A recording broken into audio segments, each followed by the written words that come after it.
ચાલો good morning. પહેલા બધા લેશન કરી આવ્યા છો? તો હવે આપણે જે સ્વાધ્યાય 8.5 ની અંદર તમને બે પ્રશ્ન આપી દીધા, પ્રશ્ન 2 અને પ્રશ્ન 3. બરાબર? પ્રશ્ન 1 કદાચ આપવાનું ભૂલી ગયો હોય તો પ્રશ્ન 1 પણ તમારે જાતે કરવાનો છે કે તેની અંદર સાદા સરવાળા છે. તો હવે જોઈએ પ્રશ્ન 4. પ્રશ્ન 4 ની રકમ છે નસરીને 3 મીટર 20 સેન્ટીમીટર કાપડ તેના શર્ટ માટે અને 2 મીટર 5 સેન્ટીમીટર કાપડ તેના પેન્ટ માટે ખરીદ્યું, તો તેના દ્વારા ખરીદવામાં આવેલ કાપડની કુલ લંબાઈ શોધો. સૌપ્રથમ તો એક તો શર્ટ માટે કાપડ આપેલું છે અને આ આપેલું છે પેન્ટ માટે. બરાબર? કુલ લંબાઈ શોધવાની છે એટલે આપણે શું શોધવાનું? બંનેનો સરવાળો કરવાનો. પરંતુ અહીંયા આપણને બે એકમોની અંદર કાપડ આપેલું છે, તો આપણે જ્યારે કાપડ લેવા જઈએ ત્યારે એવું નહીં કે સેન્ટીમીટર કાપડ આપણે એવું જ કહેતા છે કે 2 મીટર કાપડ આપો, 3 મીટર કાપડ આપો. બરાબર છે? એટલે એટલા મીટર કાપડની અંદર જો આપણો શર્ટ અથવા તો પેન્ટ સિવાય જતો હોય તેટલા મીટર આપણે કાપડ દુકાનની અંદરથી લઈએ છીએ. તો આપણે અહીંયા સેન્ટીમીટરને શેની અંદર ફેરવી દઈએ? મીટરની અંદર. તો આપણી પાસે એકમ છે કે 100 સેન્ટીમીટર બરાબર 1 મીટર. તો 1 સેન્ટીમીટર બરાબર કેટલા મીટર થશે? 1/100 મીટર થશે. બરાબર? તો હવે આપણે શર્ટ માટે ખરીદેલું કાપડ કેટલું છે? 3 મીટર 20 સેન્ટીમીટર. તો આપણે આ સેન્ટીમીટર આપેલું છે તેને 20 ની અંદર ફેરવી દઈએ મીટરની અંદર. તો 3 મીટર વત્તા 20 ના છેદમાં કેટલા મૂકી દેવાના? 100 મીટર થઈ ગયા. બરાબર છે? તો 3 વત્તા 0.20 થશે. બરાબર? છેદમાં 100 છે માટે તમારે 0 ની કાઢવું હોય તો પણ કાઢી શકો. બરાબર? પરંતુ અહીંયા બે શૂન્ય આપેલા છે નીચે, તો પછી આપણે 0.20 લખી દઈએ. તો કેટલા થશે? 3 વત્તા 0.20 એટલે 3.20 થશે. સરવાળો શોર્ટ માટેનું કાપડ મળી ગયું 3.20. હવે જોઈએ પેન્ટ માટે ખરીદેલું. પેન્ટ માટે ખરીદેલું કાપડ કેટલું છે? 2 મીટર 5 સેન્ટીમીટર. તો સેન્ટીમીટર ને મીટરની અંદર ફેરવી દઈએ તો 2 મીટર વત્તા 5 ના છેદમાં કેટલા મૂકવા પડે? 100 મૂકવા પડે. તો 5 ના છેદમાં 100 મીટર થઈ ગયા. હવે 2 મીટર વત્તા 0.05 મીટર થશે. 5 ના છેદમાં 100 છે માટે તો 2 વત્તા 0.05 એટલે 2.05 મીટર થશે. બરાબર છે? હવે શર્ટ માટેનું કાપડ મળી ગયું 3.20 મીટર, પેન્ટ માટેનું કાપડ મળી ગયું 2.05 મીટર. હવે કીધું છે તો તેના દ્વારા ખરીદવામાં આવે કાપડની કુલ લંબાઈ શોધો. તો તેણે ખરીદેલું કુલ કાપડ શોધવા માટે આપણને શું કરવું પડે? સરવાળો કરવો પડે. તો 3.20 વત્તા 2.05. આપણને આવો સરવાળો ન આવડે તો આપણે શું કરવાનું? સાઈડ પર ઊભો સરવાળો કરી દો. 3.20 વત્તા 2.05. 0 વત્તા 5 એટલે 5, 2 વત્તા 0 એટલે 2, 3 ને 2 5. કેટલા આવ્યા? 5.25 મીટર. બરાબર છે? તો નીચે જવાબ લખવાનો માટે તેના દ્વારા એટલે નસરી દ્વારા ખરીદવામાં આવે કાપડની કુલ લંબાઈ કેટલી મળે છે?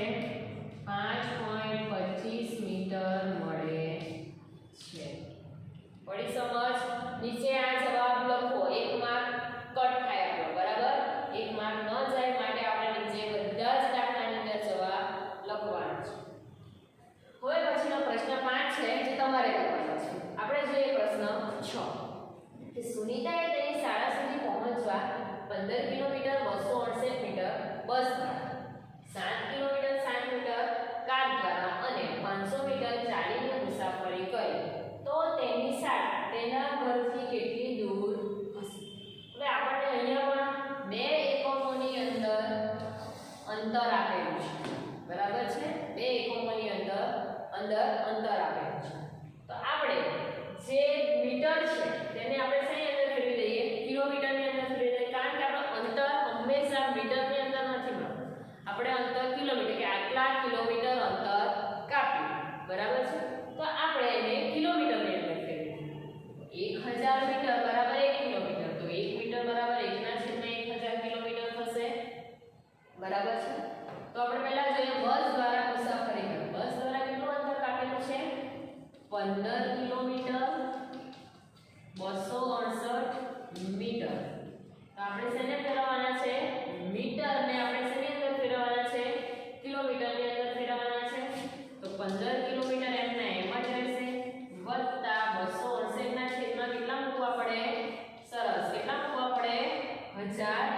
કિલોમીટર થઈ ગયું. હવે એકમ બદલાઈ જશે કારણ કે છેદમાં 1000 મૂક્યા તો 15 વત્તા 268 ના છેદમાં 1000 એટલે આપણે દશાંશ સંખ્યામાં કઈ રીતે લખીએ 0.268 લખીએ બરાબર છે. તો અહીં કિલોમીટર તો 15 વત્તા 0.268 એટલે 15.268 થશે. બસ દ્વારા કેટલું અંતર કાપે છે 15.268 કિલોમીટર.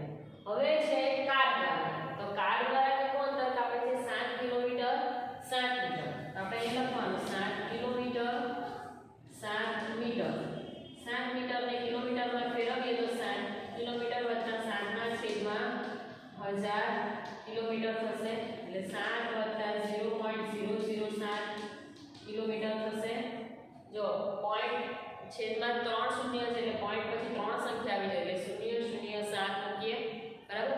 આગળ જ શૂન્ય મૂકવા પડે કે પાછળના શૂન્યની કોઈ કિંમત હોતી નથી. 7.007 કિલોમીટર થશે. હવે આપણે જોઈએ એના પછી અને 500 મીટર ચાલીને મુસાફરી. તો ચાલીને કેટલી મુસાફરી કરે છે 500 મીટર. તો 500 મીટરને કિલોમીટરમાં ફેરવવા માટે 500 ના છેદમાં 1000 કિલોમીટર થશે. તો 0.500 કિલોમીટર થશે. હવે તો તેની શાળા તેના ઘરથી કેટલી દૂર હશે? કેટલી દૂર એટલે જ્યાંથી એને ચાલુ કરે એના ઘરેથી ચાલુ કરે કે બસ દ્વારા કાપ્યું થોડું, કાર દ્વારા કાપ્યું થોડું, ચાલીને કાપ્યું બરાબર. તો એ બધાનો શું કરવો પડે સરવાળો કરશું તો આપણને ટોટલ અંતર કેટલું છે શાળાથી ઘરનું કે ઘરથી શાળા તે આપણને મળે બરાબર છે. તો કુલ મુસાફરી માટે આપણે શું કરીએ સરવાળો કરીએ તો 15.268 વત્તા 7.007 વત્તા 0.500 સરવાળો કરો. 7 ને 7 14 ને 15 એટલે 8 ને 7 15 15 5 વધી 1 6 ને 1 7 5 ને 2 7 ને 5 12 2 વધી 1 ને 1 2 કેટલું અંતર છે ઘરથી શાળાનું 22.775 માટે શાળા તેના ઘરથી 22.775 કિલોમીટર દૂર હશે. પડી સમજ? તો તમારે સ્વાધ્યાય 8.5 ની અંદર પ્રશ્ન 5 અને પ્રશ્ન 7 ની અંદર કિલોગ્રામ ને ગ્રામ આપેલા છે. આપણે ગ્રામને શેની અંદર ફેરવી દેવાનું કિલોગ્રામની અંદર થશે દાખલો.